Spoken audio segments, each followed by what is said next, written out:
live and direct.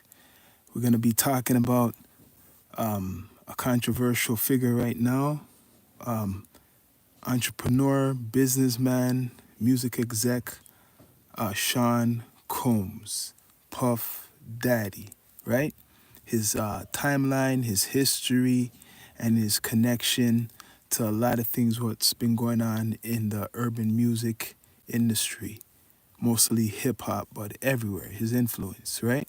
So, Puff Daddy, or Sean Combs, he started in the media or in the industry as a dancer. Late 80s, 1989, he was in a music video, um, some type of music video. That's how he got in. And then he became a music director in Uptown Records, working for Andre Harrell, who owned that record label, who's connected to Clive Davis. So Andre Harrell is connected to Clive Davis. That's why if you see other videos, Clive Davis's name comes up. So Andre Harrell, Uptown Records, and at that time, Mary J. Blige, a lot of acts was coming out of that record label. I think Heavy D. And remember, Puff Daddy was a dancer. Puff Daddy was a background dancer back in the days. So that's how he got in the industry to meet these people. His label was established in 1993, but he was working before that. That's Sean Combs, Puff Daddy, right? So Puff Daddy, he even graduated college. I think it was Mount Vernon, correct me if I'm wrong. He's from Harlem, Puff Daddy, right? So the same time, Tupac Shakur, right? Amaro Shakur, he was a dancer too in the late 80s with Digital Underground, right? And, Tupac was in Oakland, living in Oakland and traveling with Digital Underground. So back then, he was a dancer around the same time as Puff Daddy. But fast forward, let me bring it back again. As time passed, Puffy, he wanted to develop his own record label after getting fired, I think, from Uptown. I think that's what happened. So he created Bad Boy Records, right? From that time, Tupac, he was already an actor. He came out, I think, with Juice 1992. Correct me if I'm wrong, maybe 91. But it was 1992, I think, that movie came out. Juice with Tupac. Tupac came out with his first album, Apocalypse Now, around that time, I'm thinking, right? So Tupac was a star. So Sean Combs knew of Tupac, right? And he wanted something like that type of talent. He wanted to be like with that spotlight from those times. But Sean Combs' main artist, Christopher Wallace, right? Biggie Smalls, he had him do the music part and he was producing it. They were all friends at one time because you see video of Tupac and Biggie chilling, even pictures with Puff Daddy and Tupac. So what year was that? That's probably 93, right? Before the shooting at Quad Studios in 94, the robbery, right? Because Tupac was going to Quad Studios and doing some type of project there and he got shot and robbed. In Tupac's music, if you listen clearly, a lot of the music after he got shot, right? He references certain people. He talks about Jimmy Hinchman. Jimmy Hinchman, right? A record producer. He's some way in that business. He knew Puff. And the rumor is, back in the days, how they used to do journalism, it was written down in magazines, that Jimmy Hinchman felt disrespected by Tupac or something like that. And he wanted to, teach him a lesson. A robbery went out, but it went more than that, and he got shot. Jimmy Hinchman linked with P. Diddy Combs. Back in the days, Puff Daddy had a bodyguard named Anthony Wolf. Correct me if I'm wrong. Anthony Wolf Jones. He was his main guy. He was his friend, right? Anthony Wolf Jones was everywhere with Puff Daddy. He was his muscle. He handled that part of the business, right? But I think in the early 2000s, right, he got killed in Atlanta outside of a club. And this is where the connection with 50 Cent and the beef goes on with Puff Daddy. Um, Outside that club in Atlanta, right, they're saying that Big Meech killed Wolf, or he was responsible or associated with it in some way. Big Meech from the BMF. And that man, Wolf, is Puff Daddy's great friend, was his friend from the 90s when he started Bad Boys, right? He was his friend all the way up until I think the trial for Shine, the shooting with Shine, right? This happened a little bit after that. So people have to realize there's been a lot of stuff going on way before all of this was going on. This whole trafficking, extortion, right? All these charges they're putting against P. Diddy. The meat of the story, I'm going to mention it because a lot of people are going to be talking about it, is the murders of both iconic hip-hop artists, orchestrated probably by P. Diddy. Everybody thought it was Suge Knight before. A lot of people thought it was Suge because he looked like the big bad guy. The award show, the Source Award show, calling out basically Puff, right? But the whole time, it's been P. Diddy, right? Sean Puff Daddy Combs. Real Harlem gangster style, or whatever you want to call it. He wants to be like that, right? Because the legend of his father back in the days was, connected with Frank Lucas. So, Puff Daddy, Bad Boy Records, right? And he has a production connected to it called The Hitman. His friend named, is it Stevie J? He managed that area, The Hitman. A lot of these people associated with Puff Daddy, even Harvey Pierre, I remember hearing a story that he was accused of, assault. It's all coming clear right now. It doesn't look good, no matter what, for Sean Combs. It doesn't look good for him because there's too much stories. Now you're hearing about 120 people, so-called victims, with a big lawsuit against them, and there's a lawyer representing them, right? This is crazy, but the connection to Biggie and Tupac, this is what it is. When Tupac, right, got taken out, when he got taken out, it looked kind of strange for somebody like Biggie to be around after the so-called East Coast, West Coast war, right? So people would start looking at them. So my thing, what I'm saying is, I believe Mr. P. Diddy set up, right, a situation to make himself look even more innocent. Meaning taking out Christopher Wallace. Now, anything is possible. Because could you really believe this East Coast and West Coast thing now?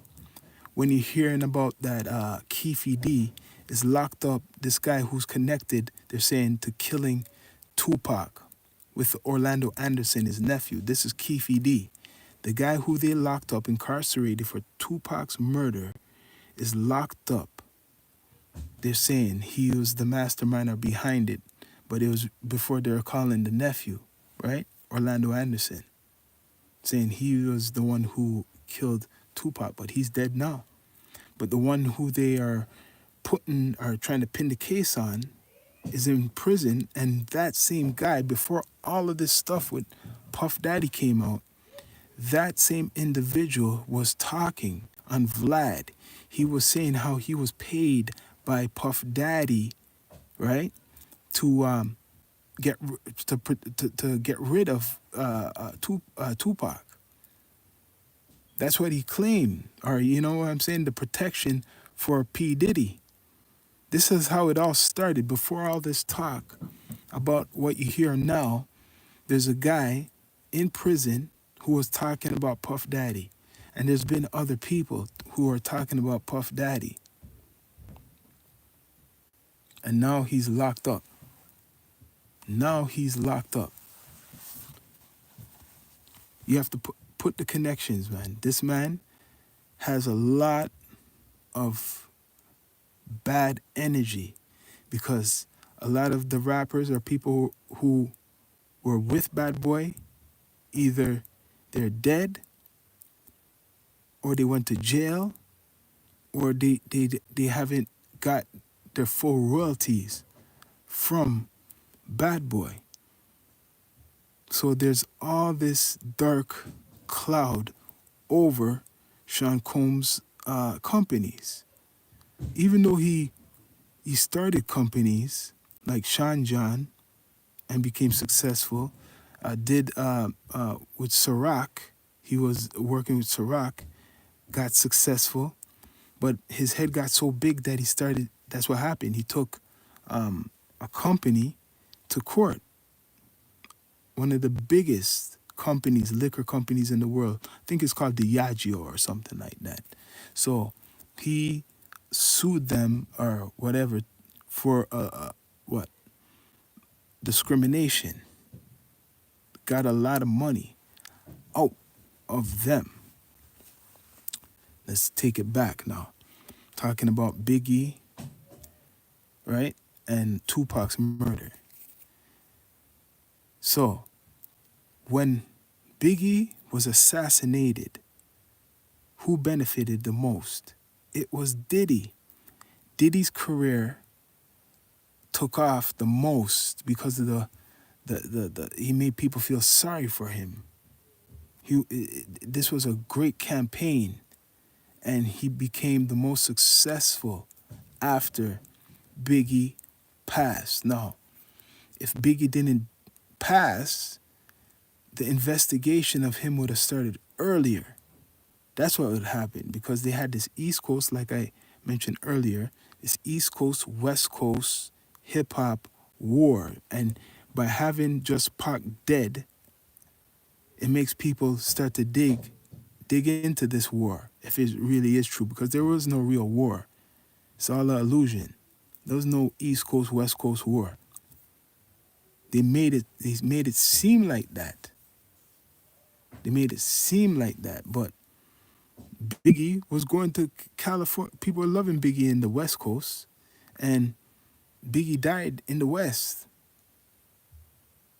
You see what I'm saying? So Puff Daddy, with all this stuff, Sean Combs, what's coming out with him trafficking, extortion, kidnapping, endangering, trying to link him with Kid Cudi, blowing up his car. That's what people are trying to link him with, blowing up Kid Cudi's car.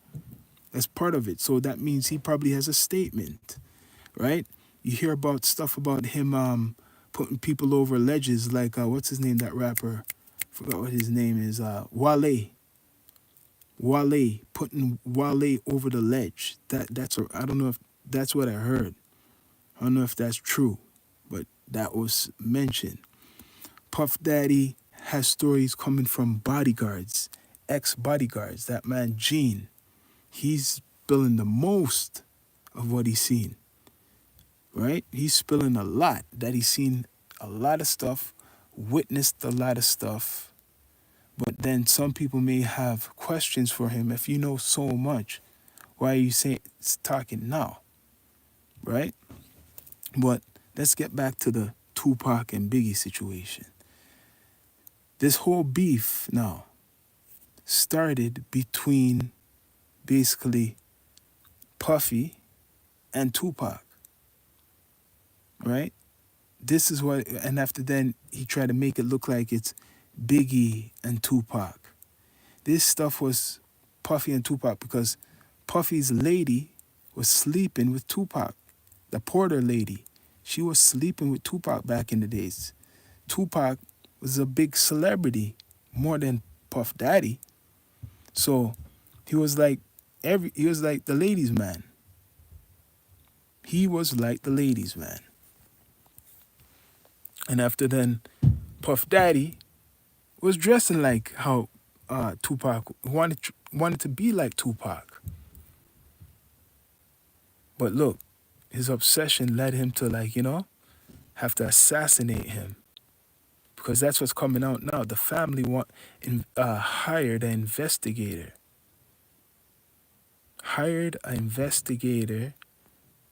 to investigate Puffy in connection with the murder of Tupac. Why? Why have they decided to do that? Now, if I was Biggie's people, you should be wondering too, because they made Suge Knight look like the bad guy for a long time, but Suge Knight was just a cover up, right? If you know to play the game, play the power game, you can make somebody look crazy. And Suge Knight looked like the big bully compared to P. Diddy, right? Look at the connection now, like I'm saying. Wolf, P. Diddy's friend, he got killed by Big Meech. That's what they're saying. Big Meech, right?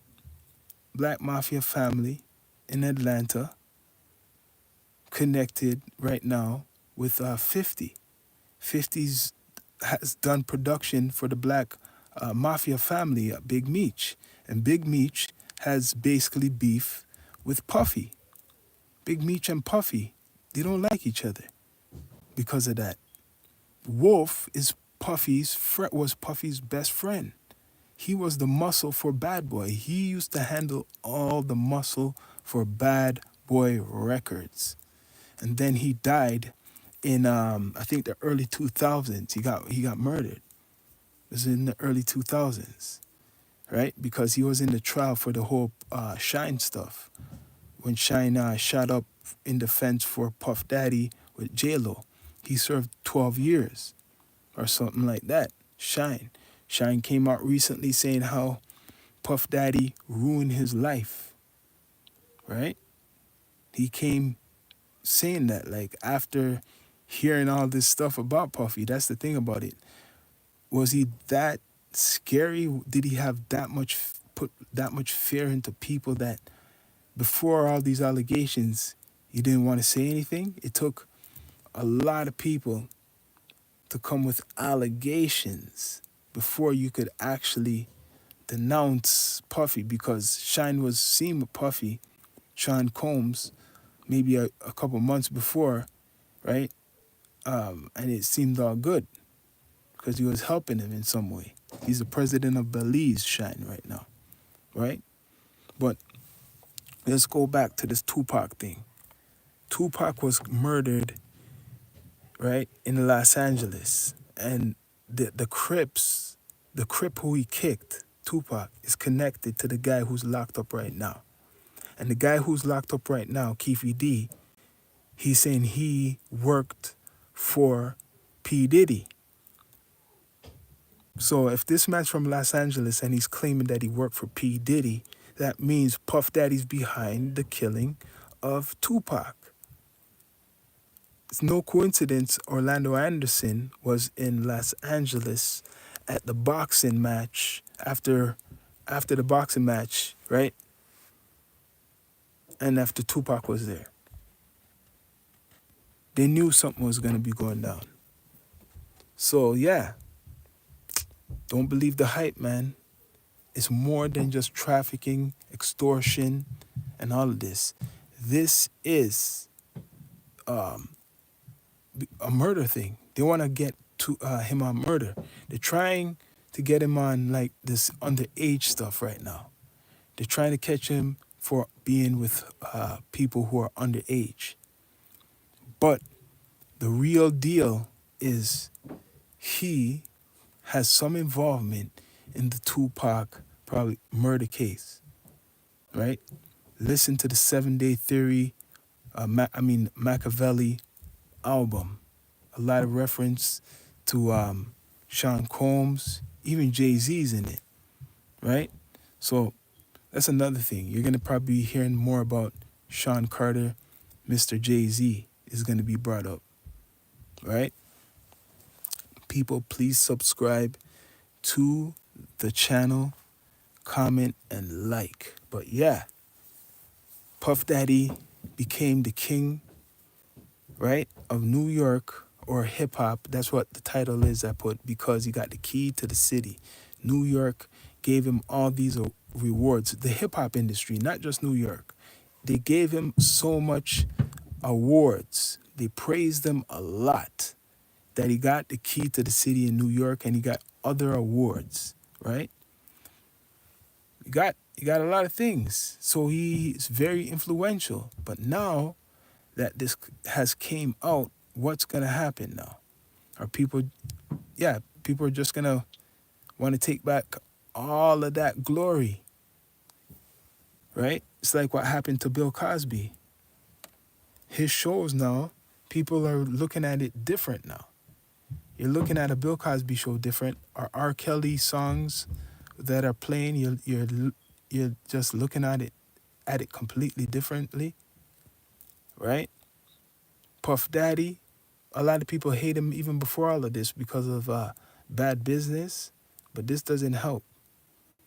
Trafficking and stuff, prostitution. I was about to say prostitution, but trafficking, assault.